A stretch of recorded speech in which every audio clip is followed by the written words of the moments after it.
autoamputación. Entonces estas personas les faltaba un dedo de la mano, un dedo del pie, incluso el pie, ¿sí?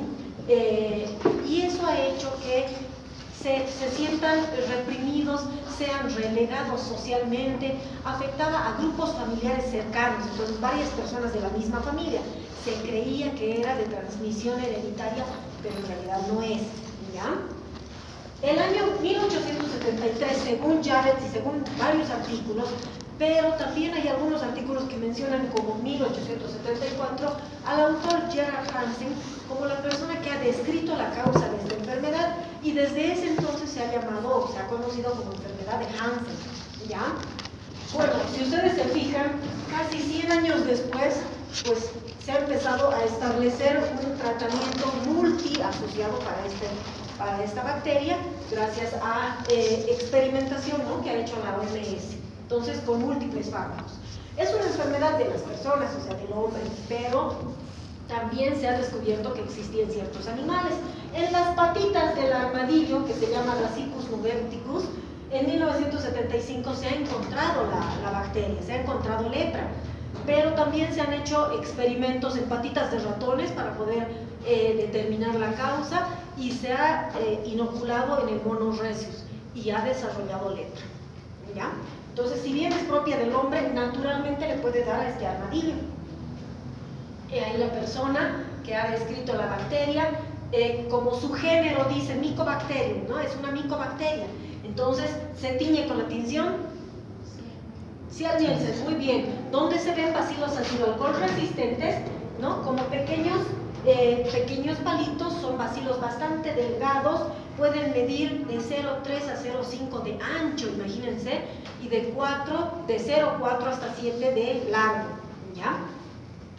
Y estos conglomerados son los conocidos como gobias, que es la agrupación habitual de Mycobacterium leprae.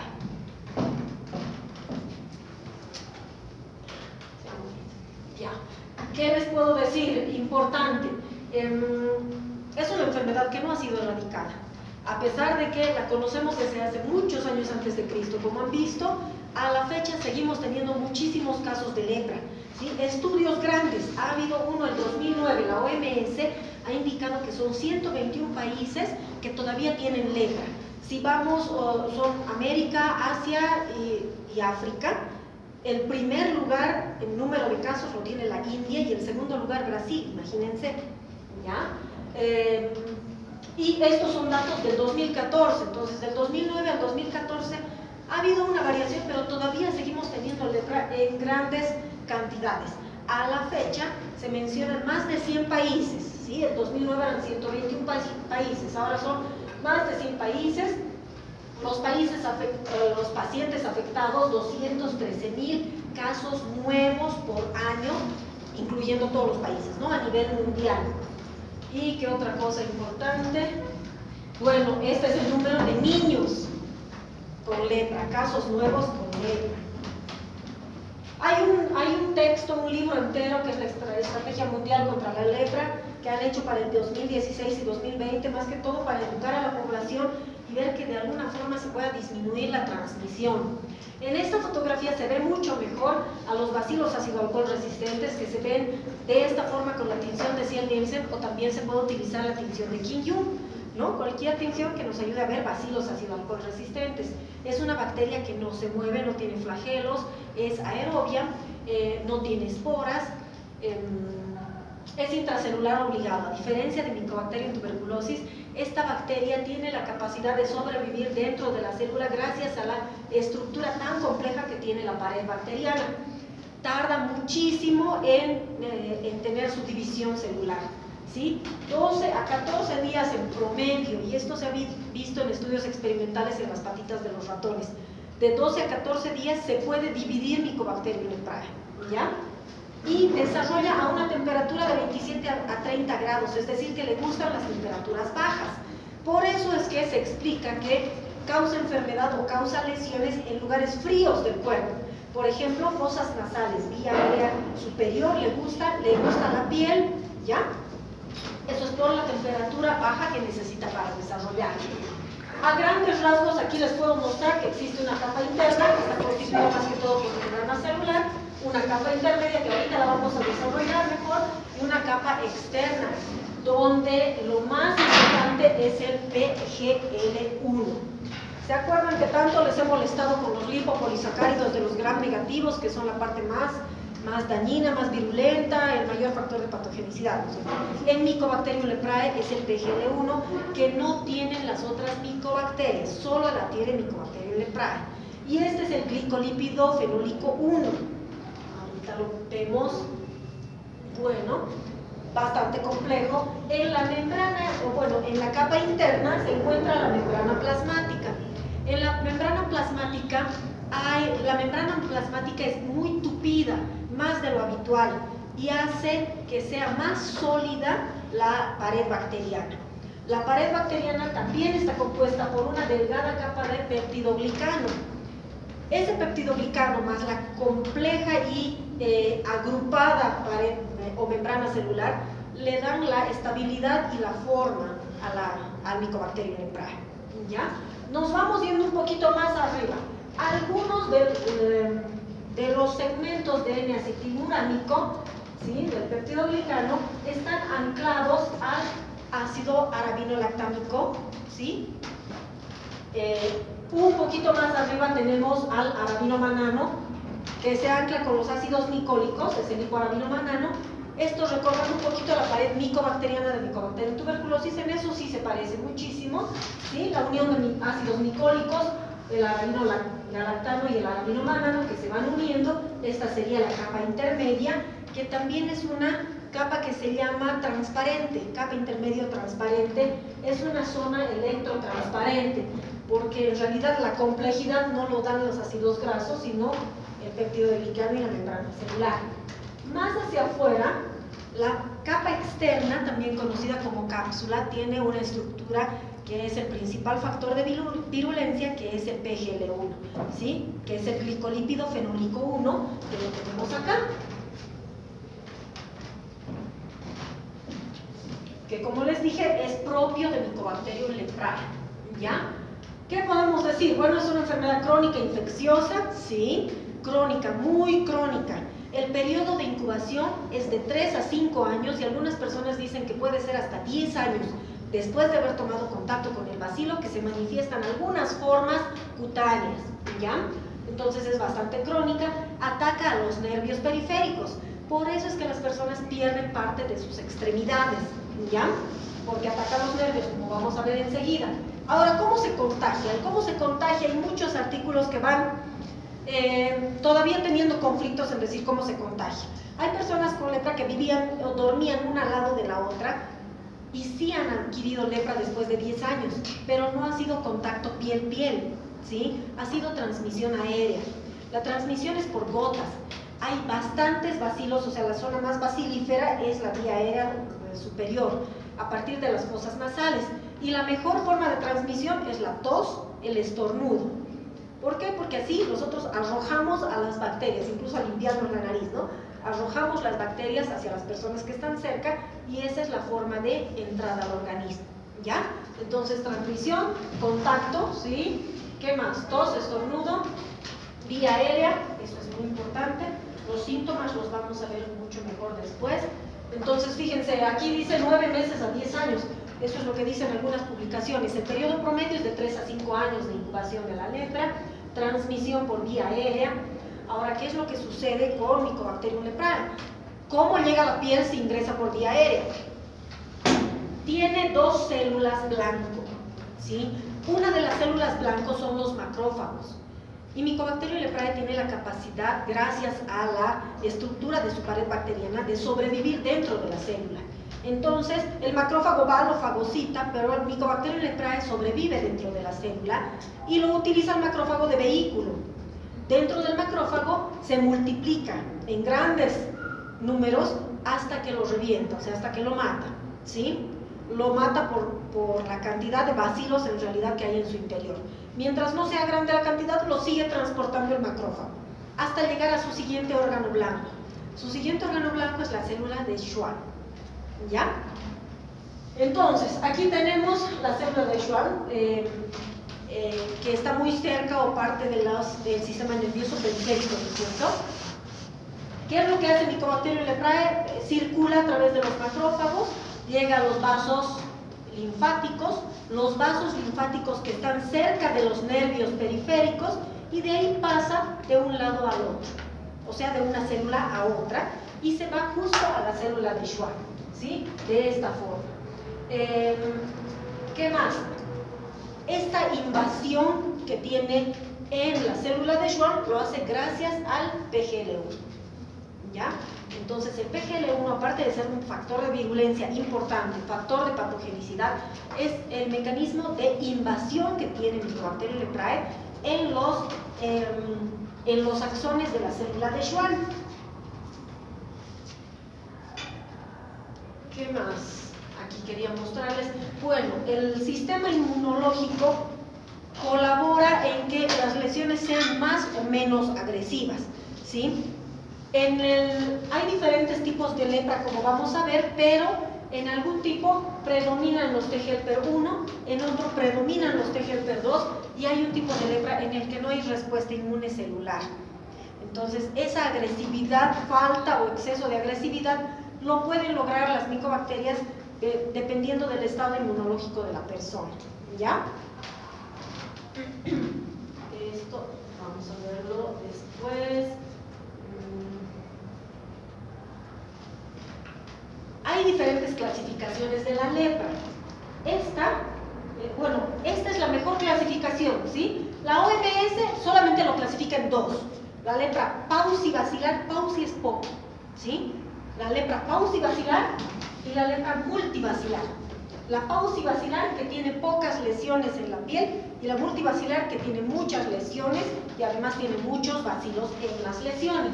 Y la clasificación, que es el equivalente a la de Ridley-Joplin, es la que más ha intentado acercarse, dando especificidad en los tipos de lepra. Existe una lepra indeterminada que hasta ahora sigue en duda. Existe una lepra tuberculoide y una lepra lepromatosa. Estos dos son los extremos, ¿sí? La tuberculoide, que corresponde a la paucibacilar, y la lepromatosa, que corresponde a la multibacilar, y algunos en el medio, que podemos ver mejor en este cuadro.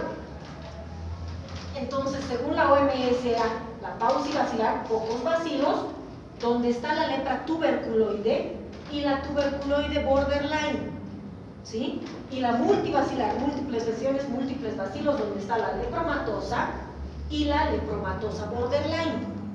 Y hay una intermedia que no se define todavía porque tiene características de ambas, por eso es que aquí se la llama como dimorfa. Tiene características de ambos tipos de lepra. Esto es importante y les voy a mostrar enseguida algunos cuadritos porque eso es lo que determina las diferencias de los diferentes tipos de lepra que ahorita vamos a ver. Esta, que es la lepra indeterminada, que todavía está en duda, fíjense, nadie diría que esto es una lepra. Es una lesión cutánea que puede ser única o pueden ser dos, ¿sí? Hasta 3 lesiones que empiezan como manchas. Es una mácula enrojecida que puede crecer como si fuera un granito, cuando uno se rasca un granito y crece, y nada más. Y nadie pensaría que eso se puede tratar de una lepra. Se produce en el 10% de los casos. La lepra tuberculoide, ¿era la pauci o la multibacilar? Paucibacilar. Se caracteriza porque son lesiones que empiezan muy pequeñitas, pueden ser como manchitas rojas, después pueden tener el centro más hipopigmentado, o sea, más claro.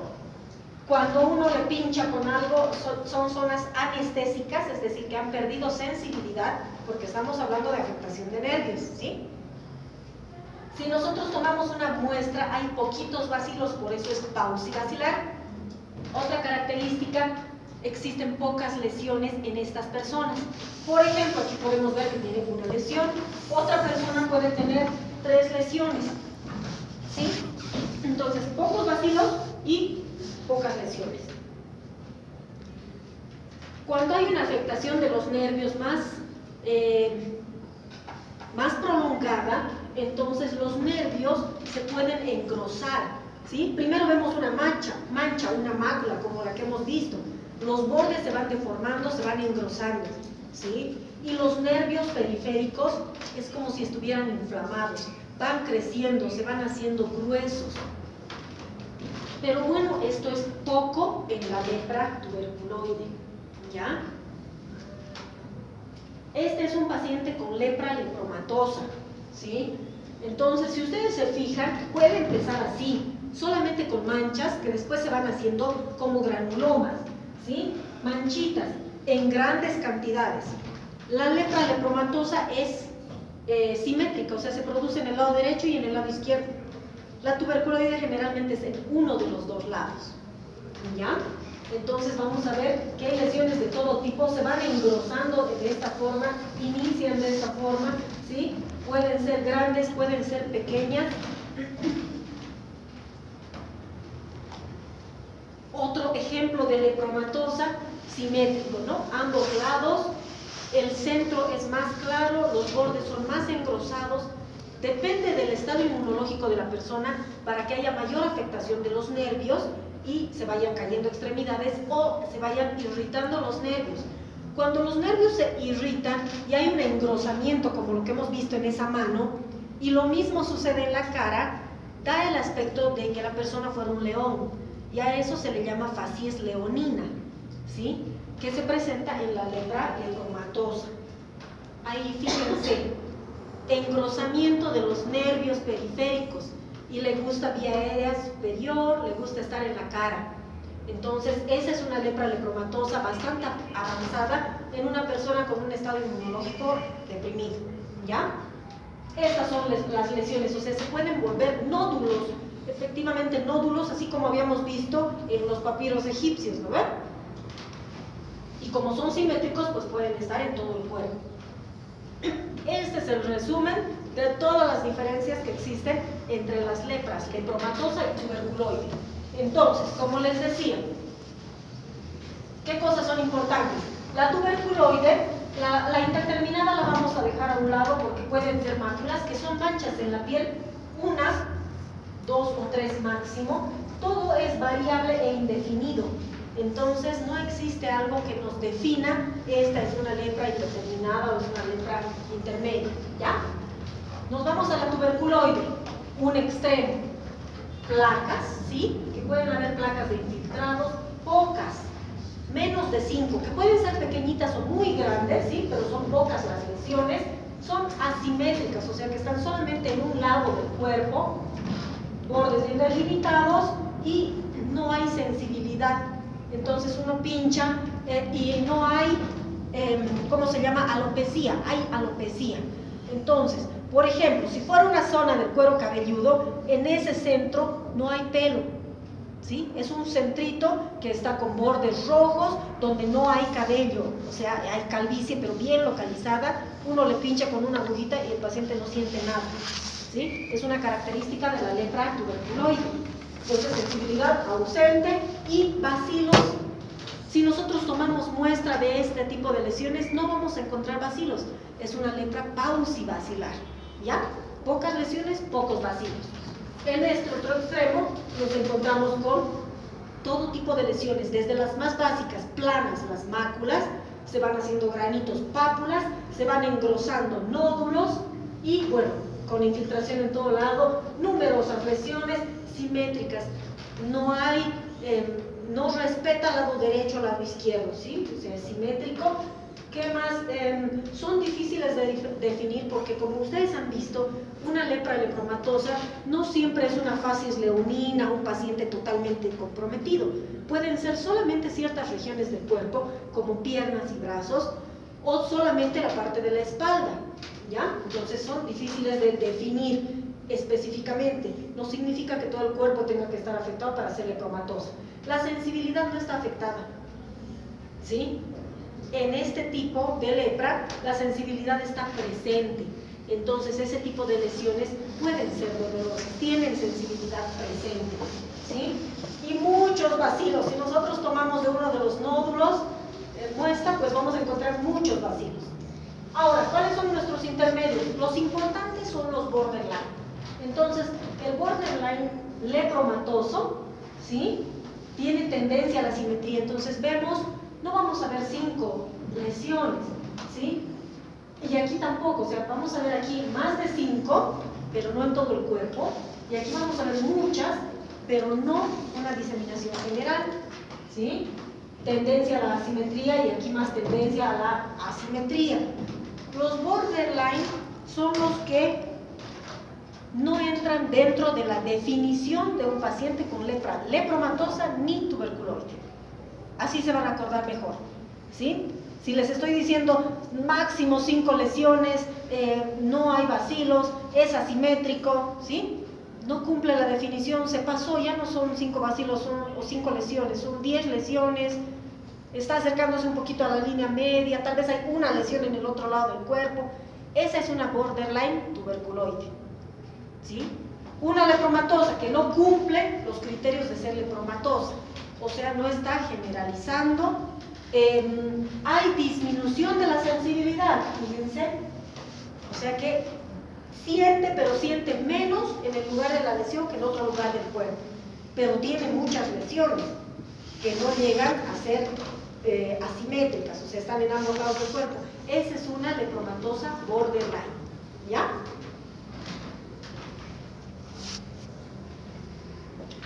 ¿Cómo llegamos al diagnóstico? Como les he dicho en muchas clases, lo primero que tenemos que hacer es sospechar, ¿sí?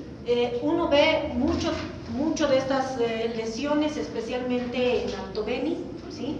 En el norte de La Paz, zonas cálidas, pero personas que tienen bastantes lesiones en la piel, que alguno asume que es producto de la picadura de los insectos, y en muchos de los casos sí es cierto, ¿sí? Pero también hay casos de lepra ahí.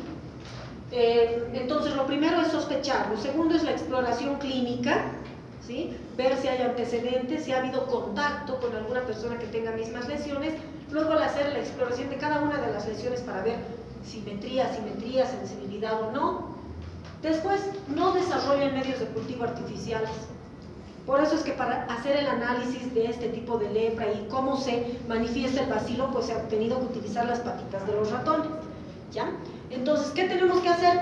Podemos hacer un examen directo, tomar la muestra de la lesión y llevarla al microscopio después de hacer 100 Nielsen. Y vamos a encontrar bacilos ácido alcohol resistentes en las multibacilares, o sea, en las lepromatosa y la lepromatosa borderline, en la otra no. ¿Y cuál es el diagnóstico definitivo? La biopsia. La biopsia es el gold standard, ¿sí? Es la mejor forma de hacer el diagnóstico de lepra, o sea, es tomar una muestra de la lesión.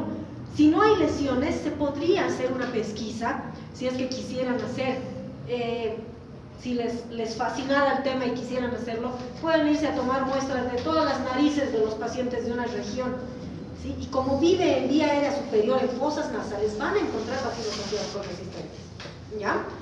Y la otra es tomar la biopsia de los nódulos, de las lesiones engrosadas de los nervios, y ahí encontramos las gobias, ¿ya? En poca cantidad en las paucibacilares y en abundante cantidad en la multibacilar. Exámenes serológicos, PCR, ELISA, tienen baja sensibilidad.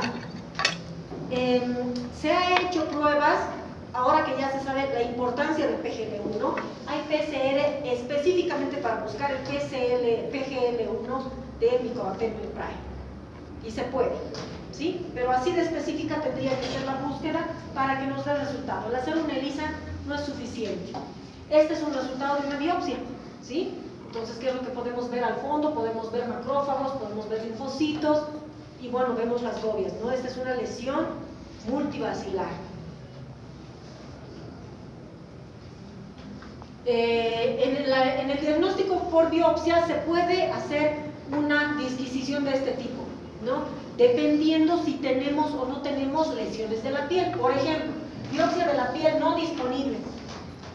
Puede ser que no haya lesiones en la piel, puede ser que esté en fosas nasales, ¿sí? O que estemos sospechando que esté en circulación, o que hayan lesiones, ¿sí? Si hay pocas lesiones, bueno, eso ya saben cuál es la diferencia. Y cuando hay biopsia de la piel disponible es cuando hay nódulos, especialmente, ¿no? Son los lugares más fáciles de tomar biopsia, ¿sí? Aún así podemos estar dentro de cualquiera de los dos tipos de lepra.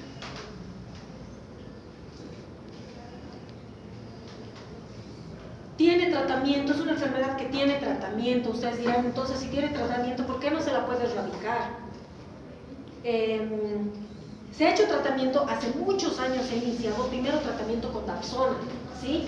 La Dapsona es el primer fármaco que ha sido utilizado en la lepra. La Dapsona es una sulfona, pero ha hecho resistencia muy rápido.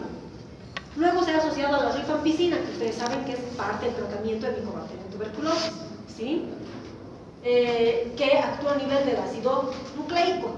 Y luego se ha añadido la clofazimina. La clofazimina es como si potenciara la acción de estos fármacos, ¿ya? El tratamiento actualmente indicado es triasociado. Hay mucha menor probabilidad de generar resistencia y se logra la curación completa en un tratamiento triasociado. El tratamiento tiene que ser de 6 a 12 meses, o sea que es bastante larguito. Si no me equivoco, esta es la recomendación de la OMS, ¿sí? Dosis mensual, ¿sí? En cambio, lo que están haciendo en Estados Unidos es hacer dosis diaria, lo mismo, pero no una vez al mes, sino todos los días. Y aquí también se recomienda lo mismo, ¿ya? ¿Qué más? Lo mismo. Bueno, aquí está la diferencia, ¿no? Entre el paucil basilar, entre la OMS, que nos indica el tratamiento al mes, y en Estados Unidos lo que se está haciendo es al día, la misma dosis, pero al día, ¿ya? ¿Qué más les puedo decir en relación a lepra? Vacunas no hay. Hay bastante mutación. Ustedes han visto la complejidad de la pared bacteriana, ¿no? Entonces, no se ha podido, ¿qué se llama? Activar, o no se ha podido concretar una vacuna que sea efectiva por esa complejidad. Tiene mucha capacidad de mutación el genoma de Mycobacterium leprae, ¿sí? El genoma nos ayuda a sintetizar la pared, nos ayuda a sintetizar todas sus proteínas y nos ayuda a sintetizar el propio genoma.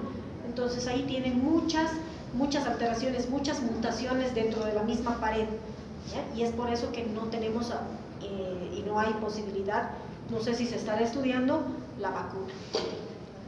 ¿Preguntas? ¿Alguna cosa rara? Es un tema que no lo vemos a diario, tal vez por eso no hay mucho interés en el tema, pero bueno, les cuento que sí existe. Lo tenemos en Bolivia muy poco, pero bueno, está en Brasil, en un país vecino, en grandes cantidades, solo que está en una localidad y parece que están muy aislados ahí, ¿no? Esa gran cantidad de pacientes que tienen lepra. ¿Alguna duda? Bueno, que les vaya bien en su vida.